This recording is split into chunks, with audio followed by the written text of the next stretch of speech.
Have you walked into a school lately or around your community and really took a good look at our children? You may be surprised at the amount of children that are battling a weight issue. Most of us are aware that some children have weight problems and that it is a growing problem in our nation. But do we really realize the severity of childhood obesity? It is estimated that 1 in 3 children are now considered overweight. I have a sister that grew up being obese, and I have seen the physical and emotional effects it had on her. And working in a school district, I see firsthand the amount of children that are overweight. Today we are going to discuss the problem of child obesity, some of the factors that contribute to it, and the solutions we need to control this epidemic. I will first tell you about the problem of child obesity. Child obesity is steadily climbing in our society and threatening our children's health. Child obesity is spreading across our country like a forest fire burning out of control. According to Edlin and Galante in their 2010 book, Health and Wellness, approximately 18% of our children are overweight, a tripling in prevalence since the 80s. Our children are the future, but if we don't get a handle on childhood obesity, we're not giving them a very promising future. We must get our children on the right track to a healthy lifestyle, or they're going to face future health conditions. Overweight kids are in danger of type 2 diabetes, high blood pressure, high cholesterol, and sleep apnea. And children as young as 4 are being diagnosed with diabetes due to their weight. If these aren't alarming enough, these conditions carry over into adulthood and lead to serious problems such as heart disease, heart failure, and strokes. My sister, who is now 23, is facing illnesses due to her obesity. One will be life-threatening if she doesn't lose weight. Okay, Bernstein and colleagues wrote in their 2008 book, Psychology, they said obesity is blamed for 30,000 deaths in the U.S. alone each year. Children who are obese also have emotional issues. They usually have poor self-esteem due to being bullied, teased, or rejected by their peers. I cannot count the times my sister came home devastated over some cruel remark a student made to her. She would say, "I know I'm fat and I need to lose weight, but why do people have to be so mean?" Because of the ridicule obese children face, they are at risk for depression or substance abuse. I have a chart from Discovery Health that shows the incline of child obesity since the 70s till present time.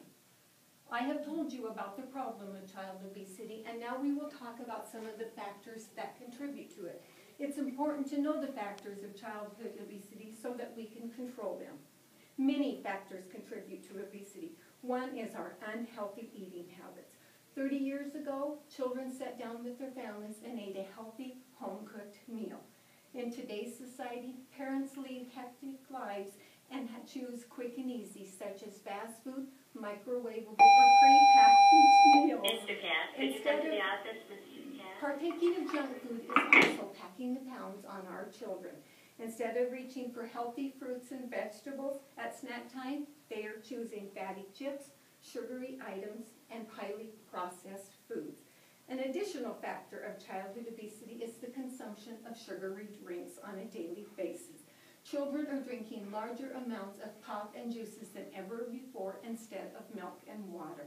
Melissa Healy wrote in her September 2012 article, Expanding on Soda's Role in Childhood Obesity, she said, "Studies have found that removing sugary drinks from our kids' diet slows weight gain in heavy teens and reduces the odds that normal weight children will become obese." She also stated in this article that these studies are the first to show that the consumption of sugary drinks is a direct effect of weight gain. A third factor of childhood obesity is screen time. In today's society, playing outdoors and getting physical exercise is taking a back seat to TV, computer, video games, and talking and texting on cell phones. Jeffrey McCall stated in his article titled, Kids Should Curb Media Consumption on March 10, 2010, he said, A Kaiser Family Foundation study released shows average ages 8 to 18 spend 7 hours and 38 minutes a day on TV. Screen time also encourages children to eat more unhealthy foods by advertising unhealthy products through commercials and pop-ups. And children with a TV in their room is even at greater risk of becoming obese. I have a chart from Discovery Health that shows the more hours spent at screen time, the higher percentage our children is overweight. I have told you about some of the factors of childhood obesity. Now we will talk about some solutions to the problem and see if they are practical. Now there are many solutions to childhood obesity, but will they work? Okay, first of all, children need to limit the amount of unhealthy food they are consuming.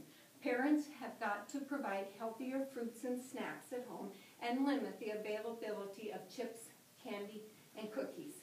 When eating at fast food restaurants, children should be encouraged to choose the healthier options that these restaurants are now providing.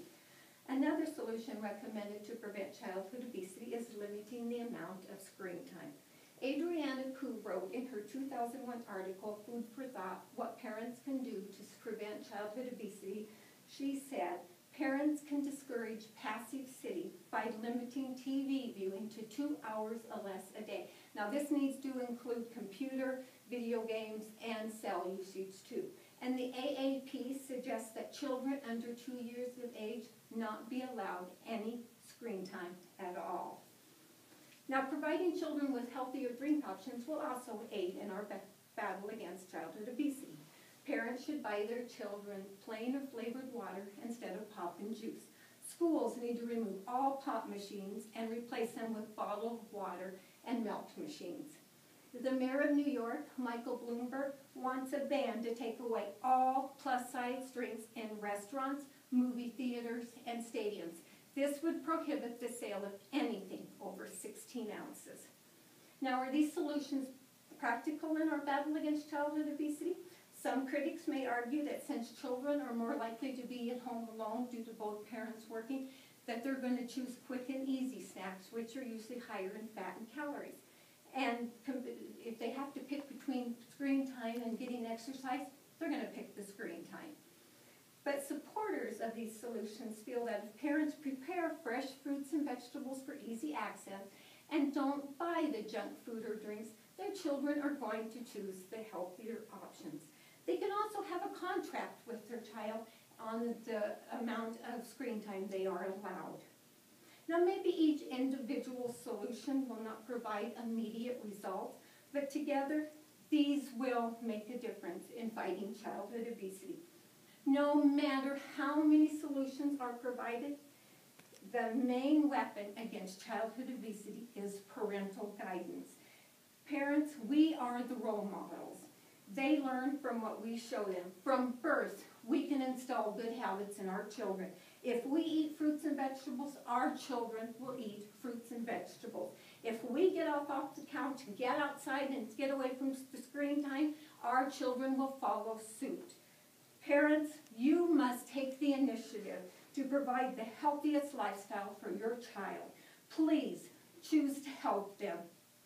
I have told you about the problem of childhood obesity and provided solutions we need to control it. Today we discussed the problem of childhood obesity, the problems that contribute to it, and the solutions we need to control this epidemic. Although there may never be an end to childhood obesity,